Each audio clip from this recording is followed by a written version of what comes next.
जन समृद्ध राष्ट्र। मैं डॉक्टर अव्यक्त अग्रवाल पीडियाट्रिक और एलर्जी का सीनियर कंसल्टेंट हूं और आपको स्वास्थ्य जागरूकता के इस चैनल में एक नई बेहद इंपॉर्टेंट जानकारी देने वाला हूं। आपको मैं सिखाने वाला हूं अपनी ही बॉडी को पहचानना। आप अपने परिवारजनों की बॉडी में कुछ बहुत ही आसान लक्षण मैं आपको बताने वाला हूं। वो लक्षण किसी प्रॉब्लम, किसी समस्या, किसी बीमारी के हो सकते हैं। तो मानसिक और शारीरिक ऐसे में 15 लक्षण आपको बताने वाला हूं। पहला है पैलोर। पैलोर मतलब सफेदी, वो देखी जाती है पाम में। ये देखिए मेरे हाथ दिख रहे हैं, यहां पर, यहां यदि गुलाबीपन होना चाहिए, एक हल्का सा रेडिश टिंज होना चाहिए। यदि सफेद दिख रहा है तो वो एनीमिया का साइन हो सकता है। एनीमिया मतलब हीमोग्लोबिन की कमी। और भारत में 70% महिलाओं को हीमोग्लोबिन की कमी है और लगभग 60% मेल्स को, पुरुषों को हीमोग्लोबिन की कमी है। तो हीमोग्लोबिन की कमी से आपको चिड़चिड़ापन, थकावट, आपकी परफॉर्मेंस वगैरह, विभिन्न चीजों में एनर्जी का लो रहना, ये सब हो सकता है, जो कि आसानी से ठीक हो सकता है iron, folic acid, vitamin B12 के सप्लीमेंट्स और आयरन रिच डाइट लेने से, जिसके विषय में हम अलग से किसी वीडियो में जानेंगे कि एनीमिया को से कैसे बचा जाए और उसे ट्रीट किया जाए। फिलहाल ये कि आप डॉक्टर से कंसल्ट कर सकते हैं ये लक्षण होने पर, ठीक है। पैलोर। दूसरे नंबर पर आता है आपके बहुत ज्यादा बाल झड़ रहे हो। आप थोड़े बाल हम सबके झड़ते हैं, लेकिन बहुत ज्यादा झड़ रहे हो, खासकर महिलाओं के, या फिर आपकी एज नहीं है और जेनेटिक रूप से आप में बॉल्डनेस नहीं है और आपके बाल बहुत झड़ रहे हैं, तो ये थायराइड हार्मोन की गड़बड़ी का एक लक्षण हो सकता है। कभी कभी थायराइड की अधिकता या कमी, साथ ही साथ में जिंक और सेलेनियम और प्रोटीन जैसी चीजों की आपकी डाइट में कमी हो सकती है, उसकी वजह से हो सकता है। तीसरा, इस लक्षण को बहुत लोग इग्नोर करते हैं और इसे बिल्कुल आम मान लिया जाता है, वो है खर्राटे आना, स्नोरिंग। स्नोरिंग यदि बहुत ज्यादा होती है आपको, आप परेशान हो जाते हैं घर वाले आपसे, ठीक है, और तो ये लक्षण आम लक्षण नहीं मानिए इसको। ये लक्षण जो है आपको हार्ट अटैक भी करवा सकता है, हार्ट की प्रॉब्लम्स करवा सकता है। तो स्नोरिंग होने पर दिखाना है कि कौन से डॉक्टर्स देखते हैं, खर्राटों का इलाज करते हैं, वो है पल्मोनरी मेडिसिन। पल्मोनरी मेडिसिन वाले कहलाते हैं, ये लोग ठीक करते हैं। तो पल्मोनोलॉजिस्ट लोग स्लीप एपनिया को ठीक किया करते हैं। तो स्नोरिंग जो है स्लीप एपनिया का एक रूप है, जिसमें आपकी नींद बार बार डिस्टर्ब होगी, थकावट रहेगी दिन भर, साथ ही साथ में आपके हार्ट पर दुष्प्रभाव पड़ेगा। और इसका एक सबसे आसान, बिना डॉक्टर को जो है मैं इलाज जो बोलूंगा, मोटापे को कम कीजिए डाइट से और एक्सरसाइज से। मोटापा यदि होगा तो स्नोरिंग की प्रॉब्लम अधिक होगी और हार्ट पर भी दुष्प्रभाव पड़ेंगे, ठीक है। चौथा लक्षण है, फोर्थ है फटीग या बॉडी पेन होना। बहुत थकावट लगती है खासकर महिलाओं में और जगह जगह बॉडी पेन होते हैं। तो ये लक्षण विटामिन डी की डेफिशिएंसी का हो सकता है, जो कि लगभग 60-70% लोगों को है, ठीक है।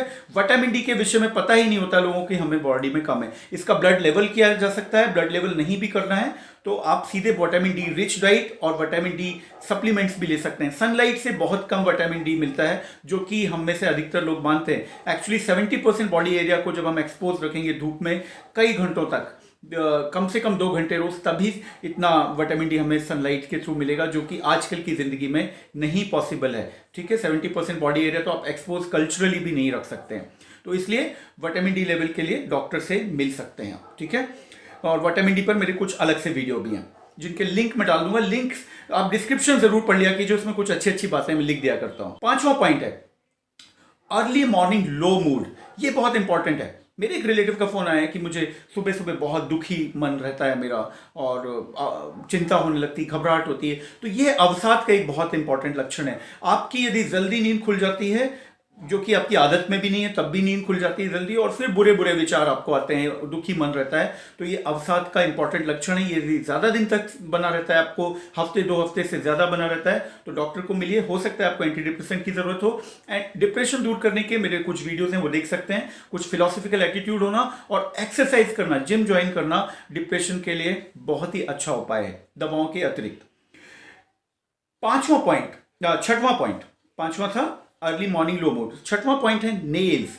नाखूनों से आपके कुछ अंदाज लगता है। नाखूनों में हमें पैलोर दिख सकता है, जो कि एनीमिया का साइन है, जो कि सफेदी। साथ ही साथ में नाखून में यदि ये देख लेंगे फोटोग्राफ, ये हॉरिजॉन्टल लाइन, तिरछी लाइन दिख रही हैं, तो ये फिर किसी किडनी या लिवर डिसीज का एक लक्षण हो सकता है। ये नहीं कि आपको है ही लिवर या किडनी डिसीज, लेकिन नाखूनों में ऐसी, जैसे नाखून ये हैं और इस तरह की लाइन है, आड़ी लाइन है, उसमें पड़ी हुई है ठीक ठीक सी, तो उसको डॉक्टर को एक बार मिलकर पूछ लीजिए, हो सकता है कुछ जांचों की जरूरत हो। लेकिन बाकी थोड़ी बहुत सफेदी, थोड़े बहुत स्पॉट्स ही नॉर्मल होते हैं। मैंने इस तरह के वीडियो देखे यूट्यूब पर, व्यर्थ के हैं कि उससे ये बीमारी पता चलती, वो नहीं, ऐसा कुछ नहीं कहता मॉडर्न मेडिकल साइंस। अब आती है बात 7th पॉइंट, आंखों के नीचे गड्ढे होना। आंखों के नीचे हल्के से मुझे भी है, देखो ये आंखों के नीचे गड्ढे होना, खासकर बच्चों के केस में, ठीक है, ये होता है। तो बहुत सारे लोग इसको कमजोरी की निशानी मान लेते हैं, नहीं, ये कमजोरी से नहीं होता। ये अधिकतर उन लोगों को होता है, इसे शाइनर्स कहते हैं, जिन्हें नाक की एलर्जी होती है लंबे समय से। मुझे खुद थी। तो नाक की एलर्जी के जो पेशेंट होंगे, तो यहाँ की अंदर एक बोन और मसल्स हाइपरट्रॉफिड होने से इस तरह का बना लेती हैं घेरा, ठीक है। इसके बाद आते हैं हम 8वां पॉइंट, आंखों में देख सकते हैं। आंखों में यहां पर हमें देखेगा सफेदी दिख रही है, बहुत लाल नहीं दिख रहा, पिंक नहीं दिख रहा, तो पैलर हो सकता है। और यहां ऊपर करके नीचे देखेंगे तो ये इक्टरस या जॉइंडिस की निशानी हो सकती है। तो जॉइंडिस आंखों में दिख सकता है। आमतौर पर ये आंखों में जॉइंडिस होगा तब यूरिन भी येलो कलर की हो रही होगी। 9वां पॉइंट है बुखार। बुखार में तो हम सब लोग दिखाते ही हैं। बुखार अधिकतर इन्फेक्शन से होते हैं, किसी ना किसी वायरल बैक्टीरियल इन्फेक्शन से। हालांकि और भी बहुत सारे कारण बुखार के हो सकते हैं यदि लंबे समय से बुखार है तो। 10वां पॉइंट, यदि आप 40 वर्ष से ऊपर के हैं और नाम और नंबर जल्दी भूलने लगे हैं या याद नहीं कर पाते हैं नाम लोगों का, तो ये अल्जीमर डिसीज या डिमेंशिया का शुरुआती लक्षण हो सकता है। क्योंकि सबसे पहला लक्षण उनमें नाम और नंबर की ही मेमोरी जाती है इन डिसीजेज में, ठीक है। लेकिन बहुत चिंता मत कीजिए, क्योंकि बहुत स्लोली प्रोग्रेसिव डिसीज होती है। आपको आज शुरू हुआ है तो 70-80 ईयर्स की एज तक प्रॉब्लम होगी। 11वां पॉइंट, आंखों के नीचे काले घेरे। मैंने इसके पहले गड्ढे बताए थे, गड्ढे से होना। अभी काला निशान जो हो जाता है वो क्या है? वो निशानी इस बात की है कि आप स्ट्रेस में हैं, या नींद आपकी प्रॉपर नहीं हो रही, या पानी अच्छे से ज्यादा नहीं पीते हैं दिन भर, या फिर नमक बहुत खाते हैं। इन 4 चीजों का ध्यान रखेंगे तो वो कम होते जाएंगे काले घेरे, ठीक है, या बढ़ेंगे नहीं। मैंने चारों बता दी, रिपीट करने की जरूरत नहीं, आप वीडियो रिपीट कर लेना यदि ना सुन पाए तो। 12वां पॉइंट, ये महिलाओं के लिए बहुत आवश्यक है, वो है हिर्सुटिज्म। हिर्सुटिज्म मतलब अननेसेसरी बाल आना, अनवांटेड हेयर आना, जैसे महिलाओं के मूंछों से आ जाना, यहां पर बाल आ जाना, या बॉडी हेयर की ग्रोथ होना, इसको हिर्सुटिज्म बोलते हैं।